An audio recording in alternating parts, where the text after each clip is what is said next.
میں نے جو متعدد مواقع سے آیات مبارکہ آپ کو سنائی کہ ہر جگہ پر چوٹی کی چیز صبر ہے، آخری چیز جو بیان ہوتی ہے وہ صبر ہے۔ سورۃ العصر میں آخری بات وَتَوَاصَوْا بِالصَّبْرِ یا ایھا الذین آمنوا استعینوا بالصبر والصلاۃ، اے ایمان والو مدد حاصل کرو صبر سے اور نماز سے۔ ان اللہ مع الصابرین، اللہ تعالیٰ صبر کرنے والوں کے ساتھ ہے۔ اور پھر آگے چل کر وَبَشِّرِ الصَّابِرِينَ الَّذِينَ إِذَا أَصَابَتْهُمْ مُصِيبَةٌ قَالُوا إِنَّا لِلَّهِ وَإِنَّا إِلَيْهِ رَاجِعُونَ، اے نبی بشارت دیجئے، خوشخبری دیجئے ان صبر کرنے والوں کو کہ جن پر جب بھی کوئی تکلیف یا مصیبت نازل ہوتی ہے تو کہتے ہیں کہ ہم اللہ ہی کے ہیں اور اللہ ہی کی طرف ہمیں لوٹ جانا ہے۔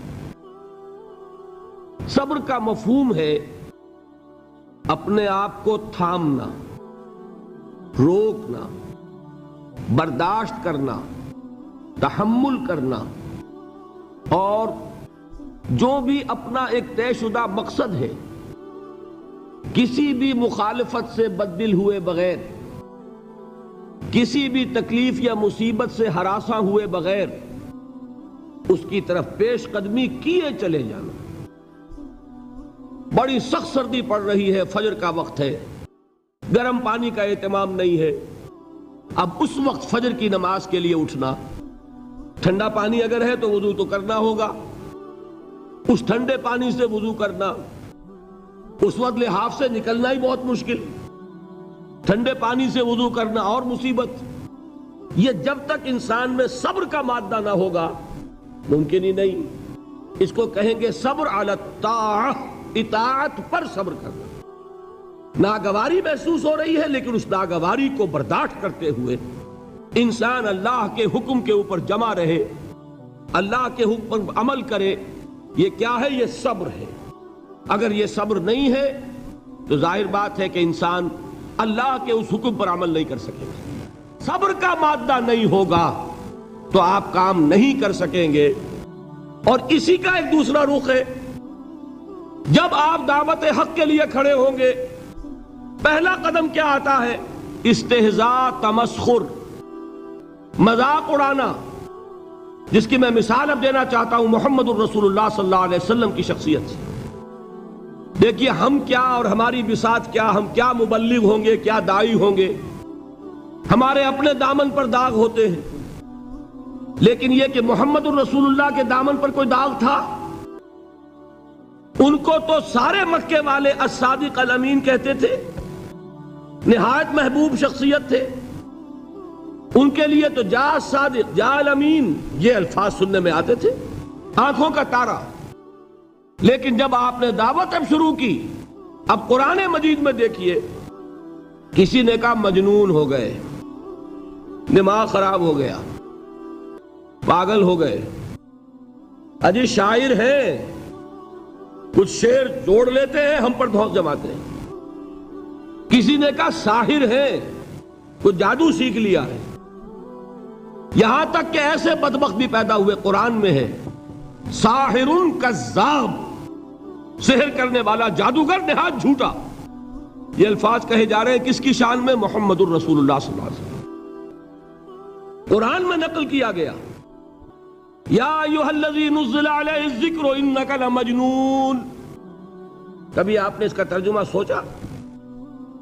اے وہ شخص، دیکھیے تصور کیجئے حضور جا رہے ہیں، تشریف لے جا رہے ہیں، کسی دعوت میں ہے، تبلیغ میں، یا ویسے ہی تشریف لے جا رہے ہیں، اور کوئی ایک جمگھٹا ہے لوگوں کا، ادھر سے فقرہ آتا ہے، تیر کی طرح لگتا ہے دل میں جا کر محمد کے صلی اللہ علیہ وسلم۔ اے وہ شخص جس کا یہ خیال ہے کہ اس پر کوئی ذکر نازل ہو رہا ہے، ہمارے خیال میں تو تمہارا دماغ خراب ہو گیا ہے۔ یا ایھا الذی نزل علیہ الذکر انک لمجنون، کہا کہ نہیں کہا؟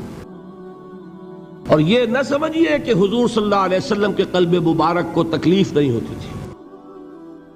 میں قرآن سے ثابت کروں گا، میں کہیں کوئی کہانیاں بیان نہیں کرنا چاہتا۔ قرآن نے کہا ہے وَلَقَدْ نَعْلَمُ انک یضیق صدرک بما یقولون، اے نبی ہمیں خوب معلوم ہے صلی اللہ علیہ وسلم کہ جو کچھ یہ لوگ کہہ رہے ہیں اس سے آپ کا سینہ بھنجتا ہے، یہ جو گھٹن ہوتی ہے، صدمہ ہوتا ہے۔ انک یضیق صدرک بما یقولون، ہمیں خوب معلوم ہے کہ جو کچھ یہ باتیں آپ کو سننی پڑ رہی ہیں، یہ کڑوی کسیلی باتیں، یہ جو فقرے چست ہو رہے ہیں، استہزاء ہو رہا ہے، تمسخر ہو رہا ہے۔ سورہ حجر میں ہے، ایک جگہ کھڑے ہوئے لوگ قرآن کا مذاق اڑا رہے ہیں، بھائی فلاں آیت تم لے جانا، فلاں آیت میری ہوگی، اس کے ٹکڑے کر رہے ہیں، اس کے ٹکڑے حصے بکھرے کر کے قیمہ بنا کر ان آیات کا تمسخر اڑا رہے ہیں۔ ایک جگہ قرآن مجید میں مذکور ہے کہ فرشتوں کا مذاق اڑ رہا ہے، بھائی یہ دیکھو محمد نے کہا ہے صلی اللہ علیہ وسلم کہ جہنم پر تو کل 19 فرشتے ہیں، علیہا 19 قرآن میں آیت نازل ہوئی۔ ایک پہلوان کہتا بھائی 10 کو تو میں سنبھال لوں گا، باقی 9 کا تم انتظار کر لو۔ یہ باتیں آ رہی ہیں حضور کے کانوں میں، کلام الہی کے ساتھ کیا سلوک ہو رہا ہے، مجھ پر کیا فقرے چست کیے جا رہے ہیں، مجھ پر جس طریقے سے استہزاء اور تمسخر کا رویہ اختیار کیا گیا ہے، دل بھچ رہا ہے، دل میں صدمہ ہے۔ دیکھیے سورہ نون ہے، اور میرے نزدیک یہ دوسری وحی ہے جو حضور پر نازل ہوئی ہے، اس کی ابتدائی آیات، نون والقلم وما یسطرون ما انت بنعمت ربک بمجنون وان لک لاجرا غیر ممنون وانک لعلی خلق عظیم فستبصر ویبصرون بأیکم المفتون ان ربک هو یعلم بمن ضل عن سبیلہ وهو اعلم بالمہتدین۔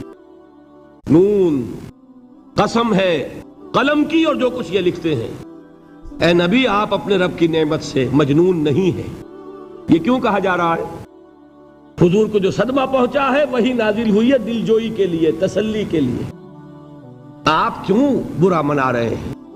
اے نبی آپ کیوں صدمہ اور رنج اور اندوہ محسوس کر رہے ہیں؟ ان بدبختوں کے کہنے سے کوئی آپ مجنون ہو جائیں گے؟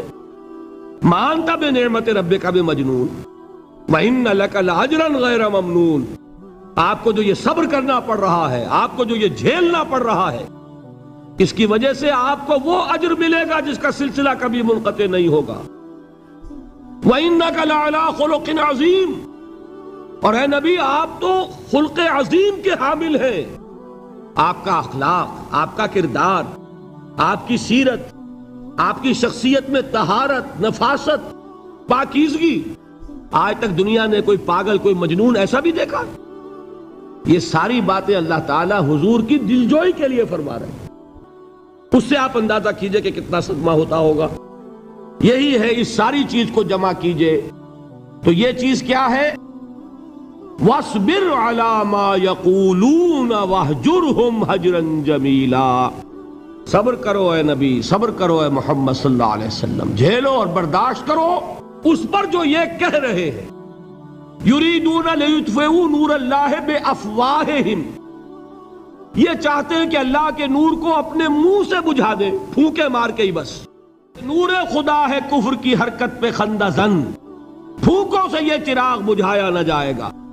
یریدون لیطفئوا نور اللہ بافواہہم واللہ متم نورہ ولو کرہ الکافرون، یہ چاہتے ہیں کہ اپنے منہ کی پھونکوں سے اللہ کے نور کو بجھا دیں، حالانکہ اللہ تعالیٰ تو اپنے نور کا اتمام فرما کر رہے گا، خواہ ان کافروں کو کتنا ہی ناگوار ہو۔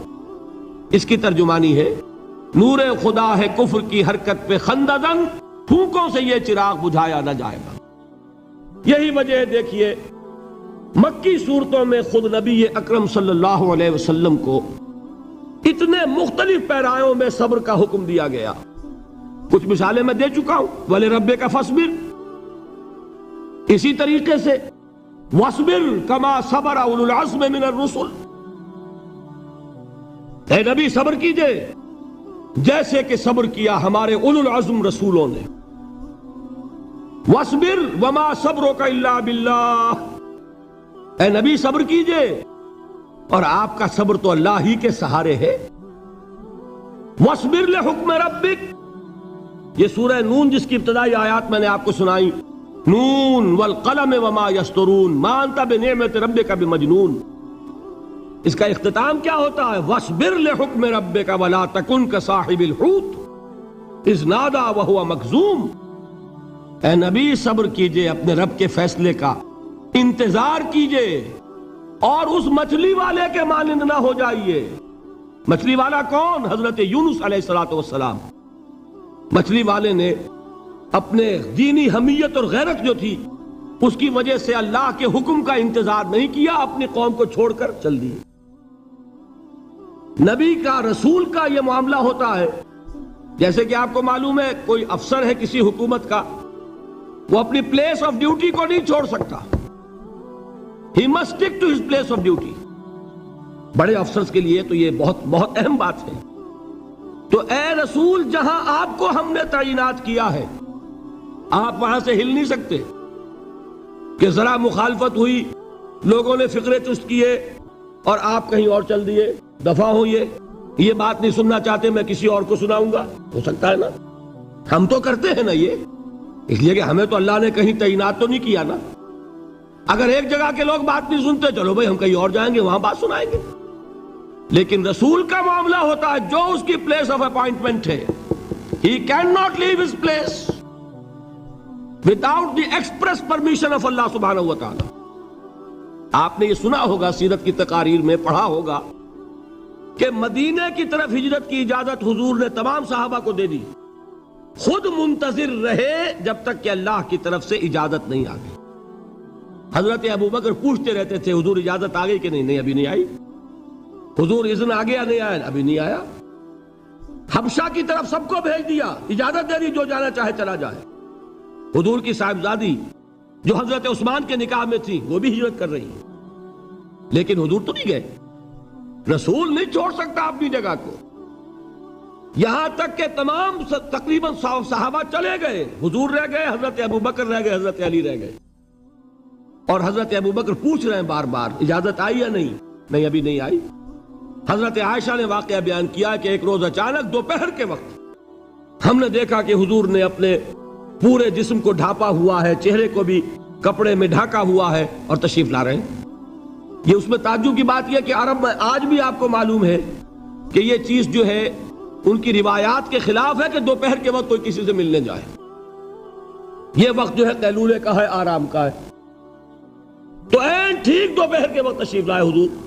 آپ نے آ کے حضرت ابو بکر سے فرمایا کہ اجازت آ گئی ہے. حضرت ابو بکر نے بہت خوش ہو کر ایک بات کہی، حضور میں نے 2 اونٹنیاں تیار کی ہوئی ہیں. یعنی اب آپ وہ تو سوچتے تھے نا شاباش ملے گی کہ میں نے تیاری کی ہوئی ہے. میں نے 2 اونٹنیوں کو خوب کھلا پلا کے فربا کیا ہوا ہے، بڑی توانا ہے تاکہ ہم تیزی کے ساتھ سفر کر سکیں. حضور نے توقف کیا، فرمایا ہاں ٹھیک ہے، 1 اونٹنی میں استعمال کروں گا لیکن میں اس کی قیمت ادا کروں گا. حضرت ابو بکر کی آنکھوں میں آنسو آ گئے. روتے ہوئے کہا حضور مجھ سے یہ مغایرت، کیا یہ جان اور مال کسی اور کے لیے ہے؟ آپ مجھ سے بھی کہہ رہے ہیں میری اونٹنی جو ہے وہ بھی بلا معاوضہ آپ قبول نہیں فرما رہے. یہ ہے محمد الرسول اللہ کی غیرت اور حمیت کا معاملہ. اب دیکھیے ایک بات عجیب ہے، یہ ربط اپنے ذہن میں رکھیے. اللہ تو صبر کی تلقین کر رہا ہے اپنے رسول کو، اور رسول یہی تلقین کر رہے ہیں اپنے صحابہ کو. صبر کرو، جھیلو، برداشت کرو، ہاتھ مت اٹھانا، کوئی جوابی کارروائی نہیں ہوگی، بلکہ اپنے اوپر جھیلو جو کچھ جھیلنا ہے، ڈٹے رہو، پیچھے مت ہٹنا، یہ صبر ہے. لیکن ہاتھ اٹھانے کی اجازت نہیں. چنانچہ اب ذرا چشم تصور سے دیکھیے، ابو جہل اس نے جو بدترین روش اختیار کی، وہ ایک خاندان تھا حضرت یاسر، ان کی اہلیہ حضرت سمیہ اور ان کے فرزند حضرت عمار رضی اللہ تعالی عنہم. یہ غلام نہیں تھے. حضرت سمیہ تو کنیز تھیں لیکن یاسر غلام نہیں تھے. ان کی کہانی یہ ہے، واقعہ یہ ہے کہ یہ بہت نیک آدمی تھے. یاسر یمن کے باشندے.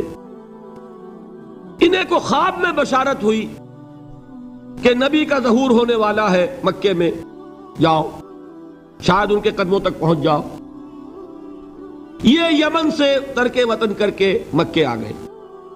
ابو جہل کا ایک چچا تھا، بہت شریف النفس انسان، اس کے ساتھ معاہدہ کیا حلیف بن کر، اور وہ مکے میں رہنے لگے۔ اس لیے کہ یہ نوٹ کر لیجئے، مکہ اس وقت ایک قبیلے کا شہر تھا، صرف قریش۔ یا قرشی رہ سکتا تھا وہاں، یا قرشی کا حلیف، کہ اگر تو کسی قرشی نے آپ کو امان دی ہوئی ہے تو آپ رہ سکتے ہیں مکے میں، ورنہ نہیں۔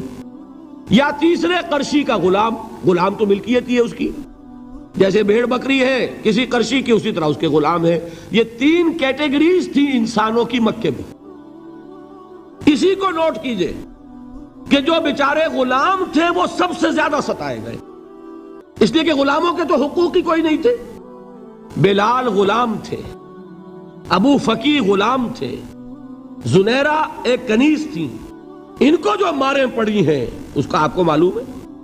حضرت بلال کے ساتھ جو کچھ امیہ ابن خلف نے کیا، کہ جس طریقے سے کہ حیوانوں کی لاشیں جو ہے کھینچ کر گھسیٹ کر لے جائی جاتی ہیں، ان کی گردن میں رسی ڈال کر گھسیٹتے، اسی طریقے سے حضرت بلال کے گردن میں رسی ڈال کر ٹھیک دوپہر کے وقت مکے کی سنگلاخ گلیوں کے اندر گھسیٹا جاتا تھا۔ نیچے زمین جل رہی ہے توے کی طرح، اور ویسا بھی ہوتا تھا کہ چت لٹا دیا، اوپر سے وہ آگ مکے کا، کہ سورج جو ہے ذرا نوٹ کیجئے، آگ برسا رہا، نیچے زمین توے کی طرح جل رہی ہے، اور ایک بھاری سل بھی لا کر جو ہے سر پر رکھ دی، چھاتی پر رکھ دی گئی ہے کہ آواز نہیں نکل رہی، جھاگ نکل رہے منہ سے، لیکن اس حال میں بھی احد احد احد، ایک ایک اللہ، قل هو اللہ احد، الفاظ نکل رہے۔ یہ ہے وہ صبر، صبر علی الابتلاء، صبر علی الایذاء۔ یہ ابتلاء اور ایذاء پر صبر ہے، جھیلو برداشت کرو، اس توحید پر قائم رہو، محمد کی رسالت کے اقرار کرتے رہو صلی اللہ علیہ وسلم، لیکن ہاتھ نہیں اٹھانا۔ اب میں آپ کو بتا رہا تھا یہ تو غلام تھے، یہ جو تھے یاسر، یہ حلیف تھے، غلام تو نہیں تھے نا۔ البتہ وہ ابو جہل کے چچا کی کنیز تھی یہ سمیہ، انہوں نے اجازت لے کر ان سے نکاح کر لیا، یہ تو کنیز رہیں گی۔ بیٹا جو ہوا وہ بھی ایک طرح سے، جب کنیز زیادہ ہے تو غلام ہو گیا، عمار ابن یاسر۔ وہ جو شخص تھا بہت شریف النفس ابو جہل کا چچا، وہ مر گیا، اب ابو جہل جو ہے اس خاندان کا سربراہ ہے، لہذا یہ تینوں جو افراد ہیں وہ اس کے رحم و کرم پر ہیں۔ یاسر کو بھی پروٹیکشن اگر ہے تو ابو جہل کی ہے، ابو جہل جو چاہے کرے، اور سمیہ تو کنیز ہے ہی، اس کا تو کوئی حق ہے ہی نہیں، جو چاہے کرے، اور عمار ان دونوں کا بیٹا ہے، لہذا بدترین معاملہ کیا ابو جہل نے ان تین افراد کے ساتھ۔ حضرت سمیہ کے ساتھ جو کچھ کیا گیا ہے آپ اس کا تصور نہیں کر سکتے۔ بالآخر جو شہید کیا حضرت سمیہ کو ایذائیں دے دے کے، سسکا سسکا کے، ان کے جسم کے نازک حصوں کو جلا کے، داغ دے کر، کہتا کیا تھا، ایک دفعہ کہہ دو کہ میرا جو یہ بت ہے یہ بھی الہ ہے، مان لو میں چھوڑ دوں گا۔ تنگ آ گیا، کسی طریقے سے ایک دفعہ کہہ دو پھر میں چھوڑ دوں گا۔ لیکن یہ میاں بیوی حضرت یاسر اور حضرت سمیہ رضی اللہ تعالی عنہما، یہ ہے ثبات، یہ ہے صبر، یہ ہے استقلال، ایک مرتبہ بھی کہنے کے لیے تیار نہیں ہوئے، جو چاہو کر لو، اب ہم تو اس سے پیچھے نہیں ہٹیں گے۔ تنگ آ کر اس نے حضرت سمیہ کی تو شرمگاہ میں برچھا مارا ہے اور شہید کیا۔ حضرت یاسر کے بارے میں ایک روایت یہ ہے، ستا ستا کے، تنگ کر کر کے، آخر کار جو ختم کیا، انہیں شہید کیا کس طرح، 4 سانڈ اونٹ جوان، ان سے رسے باندھے، ایک رسے سے ایک بازو باندھا، دوسرے سے دوسرا بازو باندھا، تیسرے سے ایک ٹانگ باندھی، چوتھے سے دوسری ٹانگ باندھی، اور چاروں کو دوڑایا ہے کہ جسم کے پرخچے اڑ گئے۔ اس وقت سامنے سے حضور گزرتے تھے جبکہ آل یاسر کے ساتھ یہ معاملہ ہو رہا ہے، کیا فرماتے تھے، اسبروا یا آل یاسر فإن موعدکم الجنہ، اے یاسر کے گھر والوں صبر کرو، جھیلو، اس لیے کہ تمہارے وعدے کی جگہ جنت ہے. اللہ تعالیٰ ادھر آنکھ بند ہوگی ادھر جنت میں تمہارا داخلہ ہو جائے گا. یہ ہے تواصوا بالصبر والعصر ان الانسان لفی خسر. یہ تواصوا بالصبر پر کون عمل کر رہا ہے؟ محمد الرسول اللہ صلی اللہ علیہ وسلم. دے تو بھی محمد کی صداقت کی گواہی.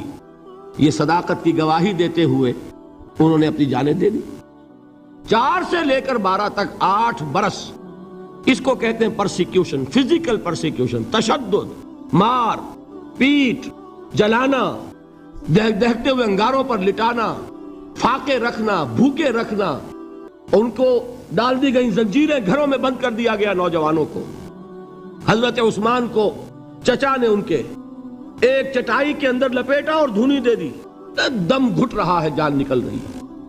حضرت مصعب بن عمیر رضی اللہ تعالی عنہ، وہ نوجوان 200 درہم کا جوڑا ان کا سل کر آتا تھا شام سے تیار ہو کر. لباس معطر ہوتا تھا، جدھر سے نکل گیا پوری گلی جو ہے وہ معطر ہو گئی. انگلیاں اٹھ رہی ہیں، وہ جا رہا ہے مصعب، یہ خوشبو اس کی ہے. اس مصعب کے ساتھ کیا سلوک کیا؟ باپ تو مر چکا تھا، ماں نے پالا تھا، دولت بہت چھوڑ کر گیا تھا باپ، لہذا ماں نے بڑے ناز و نام میں پالا، بڑے لاڈ پیار میں. 200 درہم کا جوڑا تیار ہو رہا ہے. لیکن یہ کہ آپ کو معلوم ہے عرب کے اس معاشرے میں عورت کی کوئی حیثیت نہیں تھی، ماں کا اختیار نہیں تھا. چچا تھا اب سربراہ خاندان کا. چچا نے کہا مصعب اگر تم نے اپنے باپ کا دین چھوڑ دیا ہے تو باپ کی دولت پر بھی تمہارا کوئی حق نہیں ہے، نکل جاؤ گھر سے. اس نے یہ سوچا تھا کہ مصعب کے ہوش ٹھکانے آ جائیں گے، دن میں تارے نظر آ جائیں گے، ناز و نام میں پلا ہوا گھر سے نکل کے جائے گا کہاں؟ یہ سارا نشہ جو ہے توحید کا یہ حیران ہو جائے گا. حضرت مصعب کا جواب بالکل برعکس تھا. اچھا ٹھیک ہے چچا جان، میں گھر چھوڑتا ہوں. وہی بات جو کبھی کہی تھی ابراہیم نے. باپ نے کیا کہا تھا؟ واجرنی ملیہ، جاؤ چلے جاؤ، دفع ہو جاؤ میری نگاہوں سے. حضرت ابراہیم نے کیا جواب دیا تھا؟ سلام علیک ساستغفر لک ربی انہ کان بی حفیہ. اچھا ابا جان آپ کا حکم یہی ہے تو میں چلتا ہوں، آپ پر سلامتی ہو، میرا رب مجھ پر بڑا مہربان ہے، میں اس سے آپ کے لیے استغفار کروں گا. جلدی. یہی جو ہے حضرت ابراہیمی کی نسل ہے نا قریش. آج ابراہیم کے ایک بیٹے کے ساتھ وہی معاملہ ہو رہا ہے مصعب کے ساتھ، اور مصعب چلنے کے لیے تیار ہو گئے. چچا نے سوچا میں سمجھتا تھا کہ ہوش ٹھکانے آ جائیں گے، یہ تو تیار ہو گیا نکلنے کے لیے. غصے میں آ کے اگلی بات کہی، یہ کپڑے جو پہنے ہوئے تم نے یہ بھی اسی مشرک باپ کی کمائی کے ہیں، اتارو ان کو. وہیں کپڑے اتارے، مادر زاد برہنہ گھر سے نکالے گئے. ماں کے پاس پہنچے، ماں نے آنکھوں پر ہاتھ رکھے. مصعب کیا ہوا؟ ماں سے کہتے ہیں کہ ماں میں موحد ہو گیا. اور وہاں سے گئے، پھر حضور کی خدمت میں کپڑے کہیں سے مانگے ہوں گے. یہ مصعب ہیں 200 درہم کا جوڑا پہننے والے. جب حضور پر مدینے کے 12 افراد ایمان لائے تھے، بیعت عقبہ اولا ہوئی، انہوں نے کہا کہ حضور ہمیں کوئی شخص اپنا ایسا شاگرد دیجئے جو ہمیں قرآن پڑھا سکے. حضور نے حکم دیا مصعب جاؤ، اب مدینے جاؤ، یثرب جاؤ، یثرب والوں کو قرآن پڑھاؤ، انہیں تبلیغ کرو. مصعب گئے ہیں وہاں، 1 سال کی کمائی 75 افراد لا کر حضور کے جھولی میں اگلے سال ڈال دیے کہ حضور یہ میری 1 سال کی کمائی ہے. 72 مرد 3 عورتیں. بہرحال وہ مصعب بن عمیر ہیں جو غزوہ احد میں شہید ہوئے، اور جب شہید ہوئے تو ان کے جسم پر صرف ایک چادر تھی. یہی چیزیں ہیں اصل میں کہ جو ہمارے دلوں کو منور کرنے والی ہیں نور ایمان سے. وہ علم بردار تھے غزوہ احد میں، جھنڈا مسلمانوں کا ان کے پاس تھا. ایک ہاتھ پر ایک شانے پر وار پڑا، ہاتھ کٹ گیا، دوسرے سے تھاما، دوسرے پہ کٹ گیا، اب دونوں حصوں کے بچے ہوئے ٹکڑوں سے جھنڈے کو تھاما، گرنے نہیں دیا، یہاں تک کہ شہید ہو گئے. گرے ہیں تو جھنڈا گرا ہے. شکل میں حضور سے بہت مشابہ تھے. خبر اڑ گئی کہ محمد شہید ہو گئے صلی اللہ علیہ وسلم. یہ مصعب بن عمیر کا واقعہ ہے. جب ان کو اب دفن کرنے کا وقت آیا، اور شہید کے لیے کفن جو ہے اس کا وہی لباس ہوتا ہے جو شہادت کے وقت ہو. حضور کے سامنے ایک پرابلم پیش کیا گیا. حضور مصعب کے جسم پر تو ایک چادر تھی، اور وہ چادر بھی اتنی چھوٹی ہے، یعنی 2 گز کی چادر بھی نہیں ہے. اس سے اگر سر ڈھانپتے ہیں مصب کا تو پیر کھل جاتے ہیں، پیر ڈھانپتے ہیں تو سر کھلتا ہے، کیا کریں؟ حضور نے فرمایا سر ڈھانپ دو چادر سے اور پیروں پر گھاس ڈال دو۔ یہ آخری لباس ہے جو محمد کے اس دیوانے کو اس دنیا سے رخصت ہوتے ہوئے ملا ہے، جس کا 200 درہم کا جوڑا چلتا تھا۔ یہ ہے صبر۔ برداشت کیا کہ نہیں کیا؟ یہ خباب بن الارت پیشے کے لحاظ سے لوہار تھے۔ سوچئے ایک زندہ انسان کو دہتے ہوئے انگاروں پر لٹایا جا رہا ہے، ان انگاروں سے کھال جلی، کمر کی چربی پگھلی، اس پگھلنے والی چربی سے وہ انگارے ٹھنڈے پڑے۔ یہ سب کچھ جھیل رہا ایک شخص۔ سوچنے والوں نے سوچا نہیں ہوگا کیا جرم تھا ان کا، تو بڑا شریف آدمی ہے، بہت اچھا کاریگر ہے، وقت پر کام دیتا ہے، مناسب اجرت لیتا ہے، یہ کیا ہوا؟ یہ کوئی جرم نہیں، جرم صرف ایک ہے، ایک اللہ کو مانتا ہے اور محمد کے دامن سے وابستہ ہے صلی اللہ علیہ وسلم۔ فاستعینوا بالصبر والصلاۃ، مدد حاصل کرو کس سے؟ صبر سے اور نماز سے۔ ان اللہ مع الصابرین، جان لو کہ اللہ تعالیٰ صبر کرنے والوں کے ساتھ ہے۔ وَلَا تَقُولُوا لِمَنْ يُقْتَلُ فِي سَبِيلِ اللَّهِ أَمْوَاتٌ، اور ہرگز نہ کہو اسے جو اللہ کی راہ میں قتل ہو جائے کہ وہ مردہ ہے۔ بَلْ أَحْيَاءٌ وَلَكِنْ لَا تَشْعُرُونَ، نہیں، وہ زندہ ہے لیکن تمہیں ان کا شعور نہیں ہے۔ اور سنیے اب یہ آیت اہم ترین ہے صبر کے موضوع پر۔ وَلَنَبْلُوَنَّكُمْ بِشَيْءٍ مِّنَ الْخَوْفِ وَالْجُوعِ وَنَقْصٍ مِّنَ الْأَمْوَالِ وَالْأَنفُسِ وَالثَّمَرَاتِ وَبَشِّرِ الصَّابِرِينَ، اور دیکھو ہم تمہیں آزمائیں گے۔ وَلَنَبْلُوَنَّكُمْ، ہم لازماً آزمائیں گے تمہیں، بِشَيْءٍ مِّنَ الْخَوْفِ، خوف کی کیفیت طاری کر کے، والجوع، بھوک، فقر اور فاقہ، ونقص من الاموال، مالی نقصان، والانفس، جانی نقصان، والثمرات، اور ثمرات، پھلوں اور میووں کا نقصان۔ میرے نزدیک یہاں پر ثمرات کا مفہوم ایک اور بھی ہے۔ ایک تو صاف تھا کھجور کی فصل تیار ہے، غزوہ تبوک جانے کا حکم مل گیا، کون اتارے گا؟ اور کھجور وقت پر اتری نہیں، برباد ہو جائے گی۔ یہ ہو رہا ہے نا میووں کا نقصان۔ اور میرے نزدیک یہاں یہ بھی ہے، بسا اوقات بہت سی محنتوں کا نتیجہ انسان دیکھتا ہے کہ ضائع چلا گیا، میں نے 10 سال محنت کی، حاصل کوئی نہیں نکلا۔ یہ ثمرات کیا ہیں؟ محنتیں، محنتوں کے ثمرات کا ضیاع۔ کوشش آپ نے کی، قسمت کی خوبی دیکھیے، ٹوٹی کہاں کمن، 2-4 ہاتھ جب کے لبے بام رہ گئے۔ Be prepared. ایک شاعر کے یہ اشعار ہیں، یہ فصل امیدوں کی ہمدم اس بار بھی غارت جائے گی، سب محنت صبحوں شاموں کی اب کے بھی اکارت جائے گی۔ میرے نزدیک یہ ثمرات کا جو لفظ یہاں آیا ہے، وَنَقْصٍ مِّنَ الْأَمْوَالِ وَالْأَنفُسِ وَالثَّمَرَاتِ، سب محنت صبحوں شاموں کی اب کے بھی اکارت جائے گی۔ دھرتی کے کونوں کھدروں میں پھر اپنے لہو کی کھاد بھرو، پھر مٹی سینچو اشکوں سے، پھر اگلی رت کی فکر کرو، پھر اگلی رت کی فکر کرو، جب پھر ایک بار اجڑنا ہے۔ ایک فصل پکی تو بھر پایا، تب تک تو یہی کچھ کرنا ہے۔ ایک مقصد ہے سامنے، انقلاب برپا کرنا ہے۔ ایک کوشش ناکام ہو جائے کوئی پرواہ نہیں، نیکسٹ، پھر تیار رہو ناکامی کے لیے۔ ایسا نہ ہو جو انگریزی میں کہتے ہیں hope for the best but be prepared for the worst. ایسا نہ ہو کہ دوسری مرتبہ ناکام ہو کے بددل ہو جاؤ، تمہاری ہمتیں جواب دے جائیں، نہیں، پہلے سے تیار رہو کہ دوسری مرتبہ بھی ناکامی آئے تو آئے، لیکن جب تک کہ کامیابی حاصل نہیں ہوتی ہمیں یہ کام کیے چلے جانا۔ دیکھیے سیرت میں آیا کہ نہیں یہ واقعہ؟ بدر میں مسلمانوں کو فتح ہوئی تو احد میں زک پہنچی کہ نہیں؟ 70 صحابہ شہید ہوئے کہ نہیں؟ اگر ان کی ہمتیں جواب دے جاتی تو گاڑی کیسے چلتی آگے؟ تو فرمایا وَلَنَبْلُوَنَّكُمْ بِشَيْءٍ مِّنَ الْخَوْفِ وَالْجُوعِ وَنَقْصٍ مِّنَ الْأَمْوَالِ وَالْأَنفُسِ وَالثَّمَرَاتِ، ہم تمہیں لازماً آزمائیں گے خوف کی کیفیت سے، فقر و فاقے کی کیفیت سے، بھوک سے، جان کے نقصان سے، مال کے نقصان سے، محنتوں کے حاصل کے ضائع ہو جانے سے۔ وَبَشِّرِ الصَّابِرِينَ، اور اے نبی بشارت دیجئے صبر کرنے والوں کو۔ الَّذِينَ إِذَا أَصَابَتْهُمْ مُصِيبَةٌ، وہ کہ جب ان پر کوئی تکلیف آئے، کوئی مصیبت آئے، کوئی آزمائش آئے، قالوا انا للہ وانا الیہ راجعون، وہ یہ کہیں کہ ہم اللہ ہی کے ہیں، اللہ ہی کی طرف لوٹ جانا ہے۔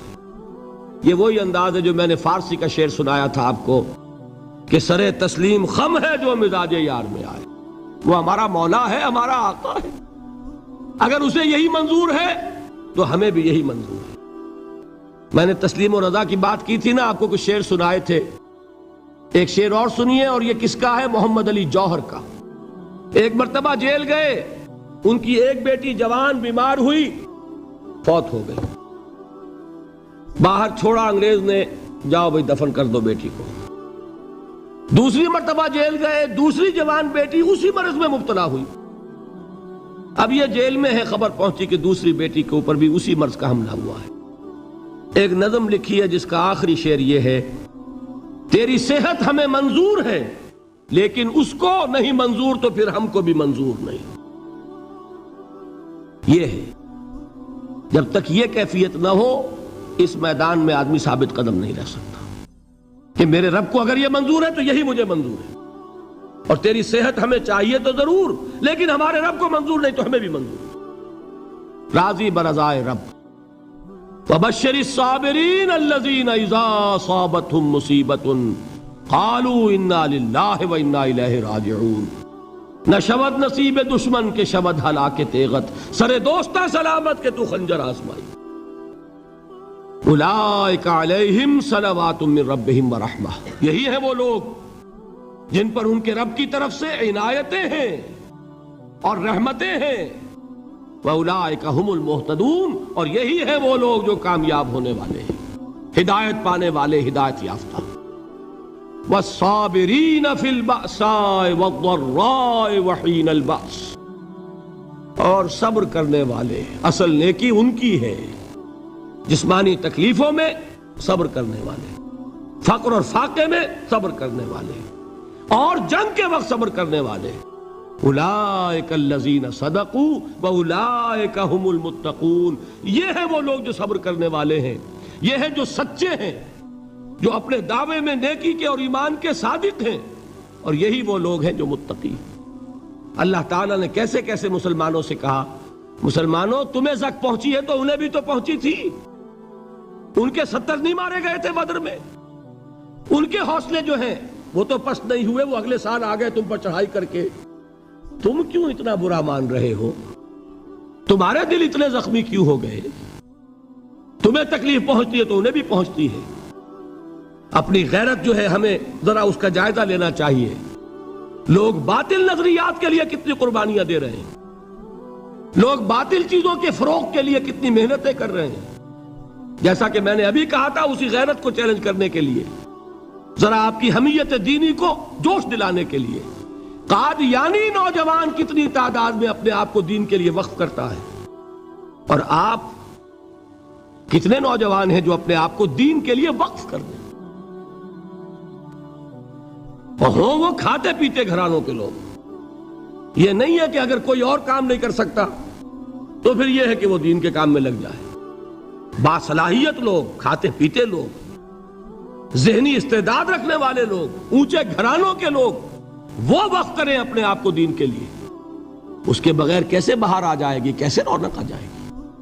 تو دنیا میں باطل نظریات والے جو ہیں، یہ بات کہی گئی ہے، مسلمانوں تم اگر توحید کے لیے لڑ رہے ہو، دیکھتے نہیں ابو جہل کو، اس نے گردن کٹوائی ہے شرک کے لیے، شرک کے لیے گردن کٹوائے، اور تم توحید کے لیے گردن کٹوانے کو تیار نہ ہو۔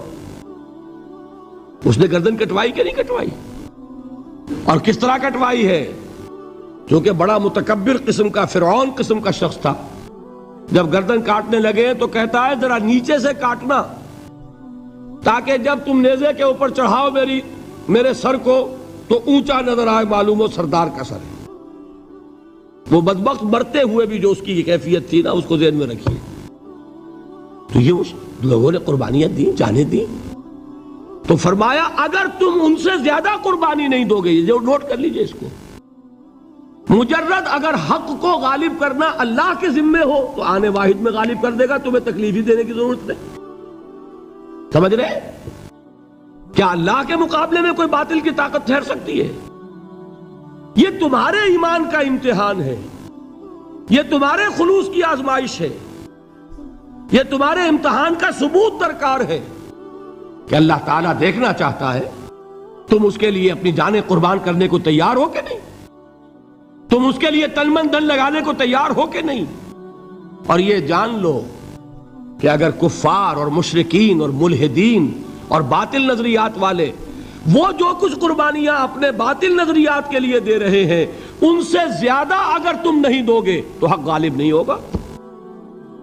انہوں نے جو صبر کیا ہے اپنے باطل نظریات پر، اگر تم اس سے زیادہ صبر کا ثبوت نہیں دو گے اپنے اس حق پر تو حق غالب نہیں ہوگا۔